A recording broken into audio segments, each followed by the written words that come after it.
பழைய மீனை சட்டுன்னு கண்டுபிடிக்கலாம், ஏமாத்தவே முடியாது. கண்ணே காட்டி கொடுத்துடும். மீன் வாங்கும் பொழுது பலருக்கும் நடக்கும் சம்பவம் என்னவென்றால், சரியான மீனை பார்த்து வாங்காததுதான். ஆனால் நம்மால் தெரிந்ததை விட சந்தையில் பழைய மீன் அல்லது ரசாயனங்கள் கலந்த மீன் விற்பனை அதிகமாக நடக்கிறது. அதனால்தான் சமைப்பதற்கும் சாப்பிடுவதற்கும் சுவையானதும் ஆரோக்கியமாகவும் இருக்க வேண்டும் என்றால் நல்ல மீனை எப்படி பிரித்தறிவது என்பது அவசியமாகிறது.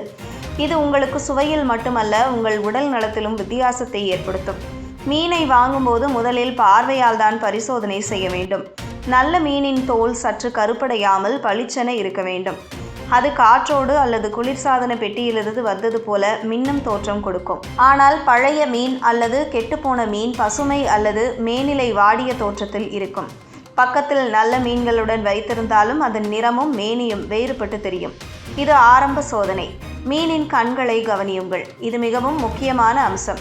நல்ல மீனின் கண்கள் சிவப்பாக, தெளிவாக, பளபளப்புடன் காணப்படும். அந்த கண்கள் உயிருள்ள நிலையில் இருக்கும் போல் இருக்கும்.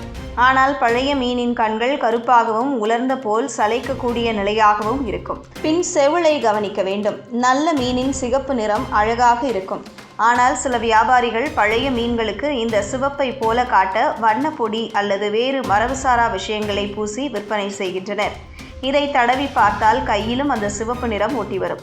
இப்படி வந்துவிட்டால் அது இயற்கையானது அல்ல என்பது உறுதி. இப்படி காணும்போது அந்த மீனை வாங்குவதை தவிருங்கள்.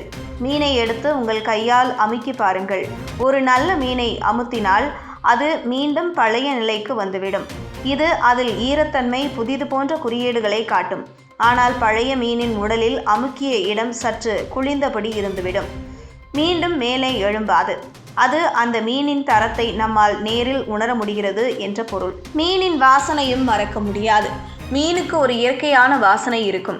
அது பெரும்பாலும் கடல் மனம் போல இருக்கும். ஆனால் ரசாயனங்களை சேர்ந்த மீனில் அசிங்கமான நாற்றம் வரும். சில நேரங்களில் ஃபார்ம் ஃப்ரெஷ் போல வேறு கெமிக்கல் வாசனையோ நாற்றமோ இருக்கும். இது கூட மிக முக்கியமான சோதனையாகும்.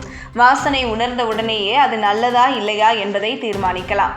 ஃபார்மலின் போன்ற ரசாயனங்கள் சேர்த்தால் மீன்கள் வெளியில் பார்த்தால் நல்லதை போல் இருந்தாலும் உண்மையில் உடலுக்கு கேடானதாகவே இருக்கும். இதை பார்ப்பது மிகவும் கடினம். ஆனால் ஒரு சின்ன சோதனை உண்டு. ஒரு பிளாஸ்டிக் தட்டில் அந்த மீனை வைக்கவும். அதன் மேல் ஈக்கள் வருகிறதா என்று பாருங்கள். நல்ல மீனில் ஈக்கள் வந்து சுற்றும். ஆனால் ரசாயனம் கலந்த மீனில் ஈ வருவதில்லை. இது ஒரு மக்கள் அறிவு சார்ந்த நல்ல யுக்தியாகும். மீனை வாங்கும்போது நம் அன்றாட அனுபவத்துடன் சேர்த்து இந்த யுக்திகளை பயன்படுத்தினால்தான் நாம் ஏமாறாமல் ஆரோக்கியமான மற்றும் சுவையான உணவை நமக்கான குடும்பத்துக்கு பரிசளிக்க முடியும். ஒரு நல்ல மீன் மட்டுமே நமக்கு உணவின் முழு சுகத்தையும் தரும். இல்லையெனில் பணமும் போனது, சுவையும் போனது, சுகமும் போனது என்பதே இறுதியாகும். அதனால் அடுத்த முறை மீன் வாங்க செல்வதற்கு முன் இந்த டிப்ஸுகளை மனப்பாடம் செய்து கொண்டு செல்லுங்கள்.